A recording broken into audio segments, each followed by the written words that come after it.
একদিন রাতের ঘটনা, তিনি একটা বাড়ি থেকে আওয়াজ পেলেন, মা তার মেয়েকে ডাক দিয়ে বলছে, মা দুধের মধ্যে পানি মিশিয়ে দাও। কি করো?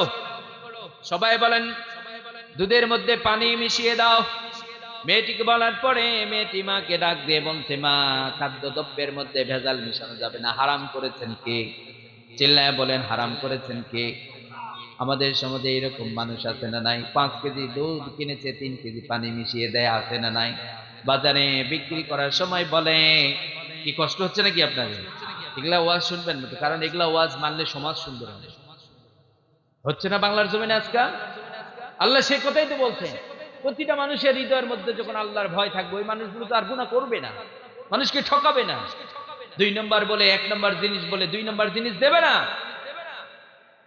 মা যখন মেয়েকে ডাক দিয়ে বলছে, মা দুধের মধ্যে পানি মিশিয়ে দাও, মেয়েটি বলছে, না আমি দুধের মধ্যে পানি মিশিয়ে দিতে পারবো না।